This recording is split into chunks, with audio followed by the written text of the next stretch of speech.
The fog is lifting. Clarity is calling you forward. Welcome to Forward in Freedom. I'm Tanya Johnson. This is where awareness becomes power. Let's move forward in freedom. Have you ever started becoming healthier, more grounded, more clear about what you will and will not tolerate? And suddenly the people around you become uncomfortable. Once you stopped over explaining, stopped overextending, stopped carrying everyone emotionally, certain relationships started feeling strained.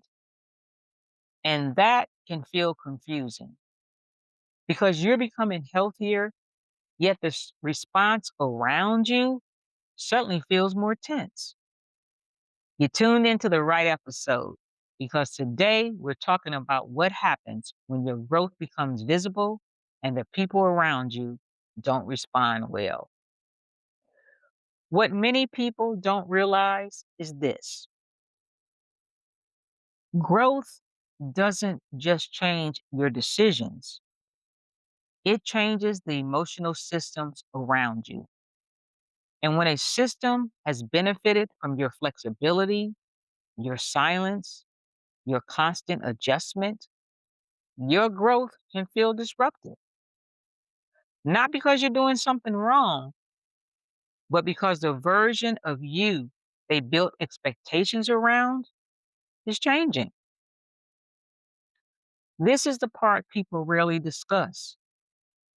Everyone celebrates healing in theory, but in real life, healing changes dynamics. You become harder to manipulate, harder to guilt, harder to emotionally manage, harder to pressure. And when that happens, people notice, not always consciously, but relationally. At work, this often shows up in subtle ways. You stop answering emails late into the night, and suddenly your commitment is questioned. You stop volunteering for every extra task, and suddenly your attitude is being discussed. You become more direct in meetings, and suddenly people say you've changed. Family dynamics often react strongly to change. You stop being the emotional fixer in your family, and suddenly people call you distant. You no longer absorb disrespect quietly, and suddenly gatherings feel tense. You stop saying yes automatically, and suddenly people act hurt. In personal relationships, you stop over explaining your boundaries, and suddenly communications feel strained. You stop chasing resolution, and suddenly the other person says, "You've become cold." Some people miss the old you because the old you required less accountability from them.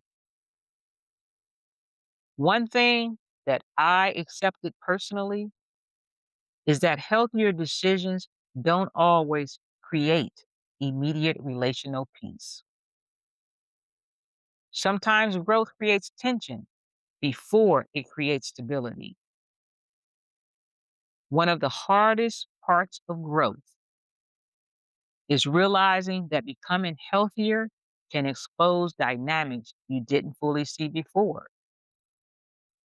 Exposure of dynamics that only worked when you stayed quiet.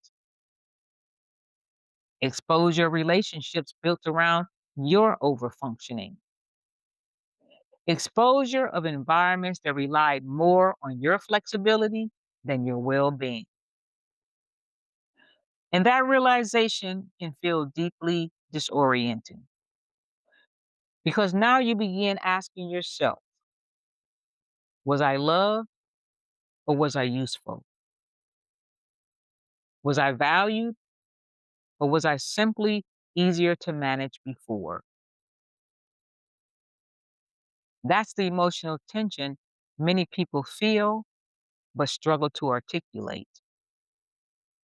Not everyone connected to you will celebrate the version of you that requires healthier interaction.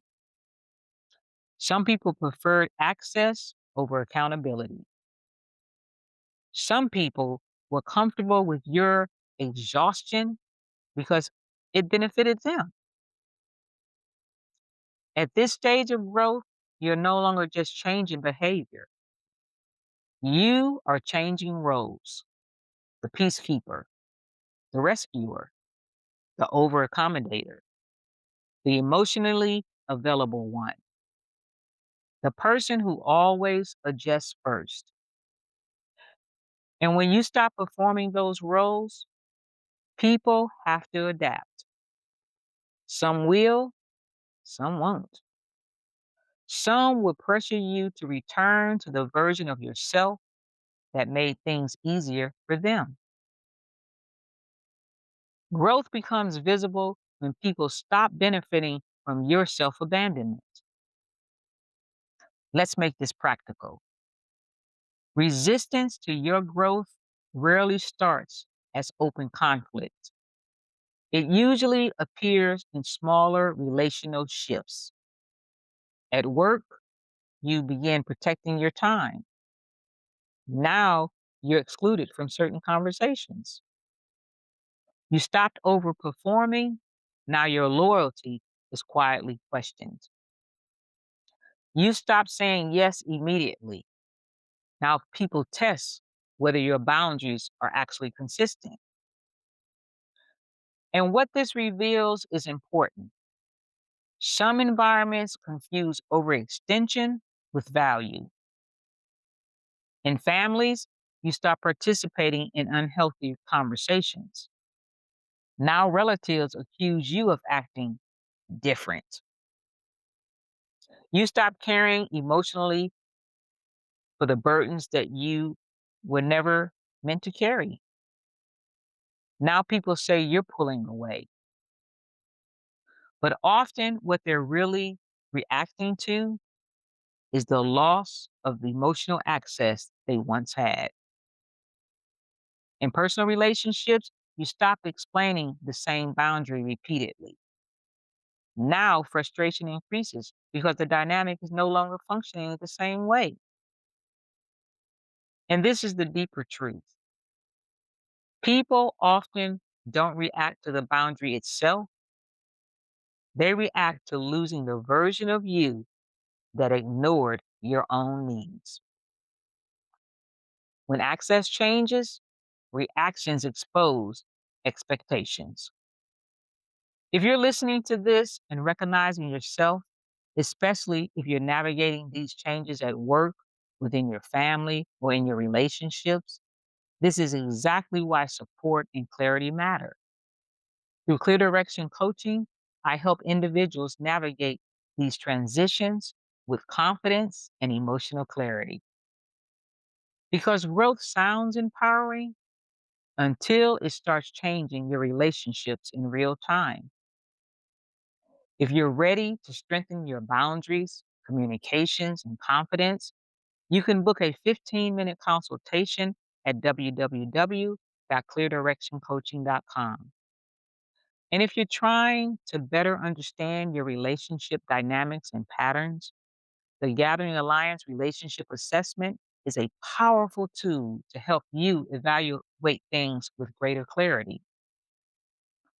But recognizing patterns is only part of the journey. Living differently once you recognize them is where things become difficult. Because once growth starts affecting relationships in real time, pressure often follows. And this is where many people lose themselves again. They start managing reactions instead of maintaining alignment. They over explain, over justify, over reassure, over negotiate, trying to make everyone comfortable with the decision they already know is healthy. But clarity weakens when it constantly has to defend itself. The more you over explain healthy decisions, the more negotiable they become.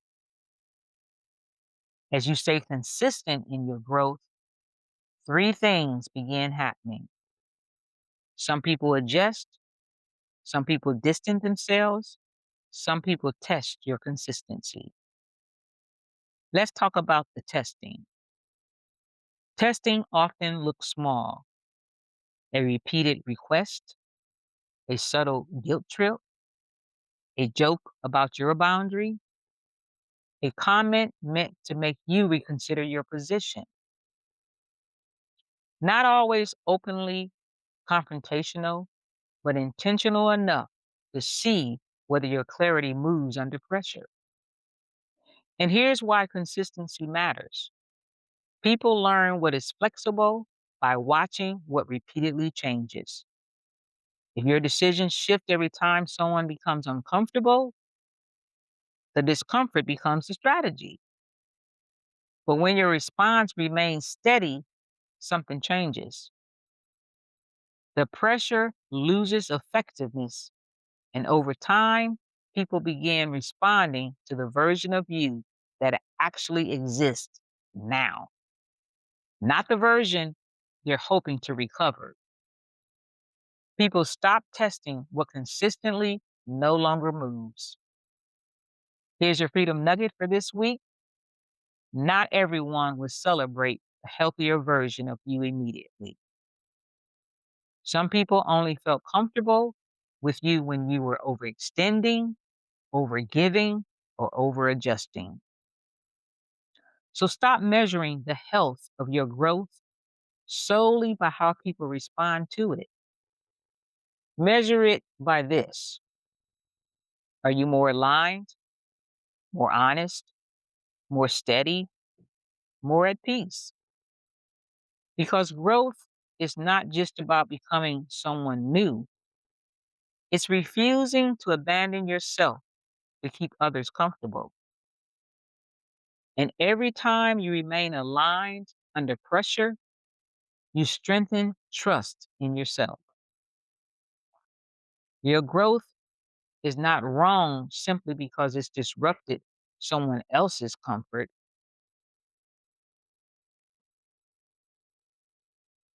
I want you to think about this differently today. Think about a relationship, an environment, or a dynamic that has felt more strained since you started changing. Now ask yourself, what specifically became uncomfortable once I stopped operating the way I used to? Was it my increased honesty, my boundaries, my reduced availability, my unwillingness to overfunction? My refusal to keep caring wasn't mine. Now, here's the deeper question: am I grieving the loss of the relationship or the loss of the role I used to play inside it? That distinction can change everything, because sometimes growth feels lonely before it feels freeing. And I really love to hear from you on this one. I've responded to several of your comments already, and I know many of you have more to share about what this journey has looked like in your own life. So let's continue the conversation. Have you experienced tension in your relationships after becoming healthier or more grounded? What changed? Your story and insight may help someone else feel less alone in their own process. And if this episode brought clarity to something you've been navigating personally, don't let the conversation stop here. If today's episode spoke to where you are right now, don't just listen and move on. Take the next step. You can book a 15-minute consultation through www.cleardirectioncoaching.com. If you're navigating a relationship that's confusing or trying to better understand unhealthy dynamics, the Gathering Alliance Relationship Assessment is available in the episode notes and can help you gain powerful clarity. And if you want to go deeper into this journey, my book, A Woman's Exodus Only by Grace, walks through the process of moving from confusion into clarity and freedom. All resources and links are available in the episode notes. Looking ahead, we're diving into something many people struggle with silently. How do you care deeply without becoming emotionally responsible for everyone else? At what point does compassion become self neglect? And why do so many people confuse caring others with loving them? That conversation is going to challenge a lot of people in the best way. I'm Tanya J, and this is the work of walking forward in freedom. Until we meet again, move forward in freedom.